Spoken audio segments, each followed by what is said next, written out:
today, we get to raise the car up in the air, lower it down around its original drivetrain for the first time in years, and make this car whole again. This is going to be an awesome day. Royal, come on. All right. Okay, motor and transmission go that end in this exact direction.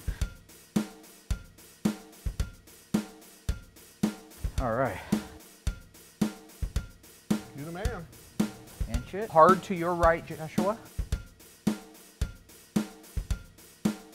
This is the very first time we've used the shop crane to assemble the cars like the manufacturer did. So it's very important that everything is safe, that all of the bolts that are installed are not flexing, that we have a good bite on it. The way I have the shop now set up looks a little bit different than the factory, but it's the exact same process. With the shop crane, I can lower the car down around the front suspension, rear suspension, put it all together just as the factory did, roll it straight forward to the bin pack side-by-side hoist, raise it up in the air, tighten up all the loose ends, lower it back down, roll it inside the assembly room, and all of a sudden we're ready to put interior glass and moldings on. It's going quite well considering we had to look for a few parts. I'm excited. It's going real well.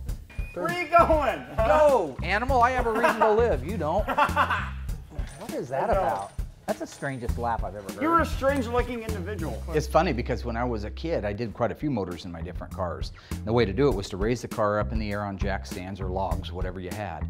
Take the hood off and take the motor and dive it in from the top. It was a lot of work. You usually beat the hell out of your firewall and all the aprons around it. I kind of wish I knew then what I knew now, and I probably would have tried to duplicate the factory even back then.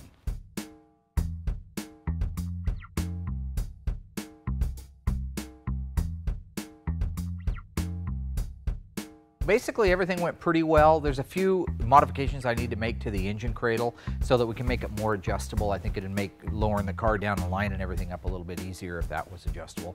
But basically we're done with that now. So we're gonna put the wheels and tires on the car, roll it forward to the hoist, lift it up in the air, and button up the undercarriage on it.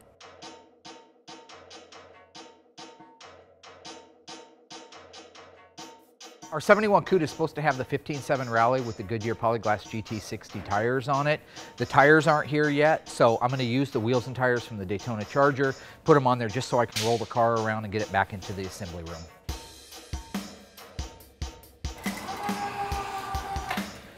Now pull it out. We got big boys, we got Jack big boys. goes under.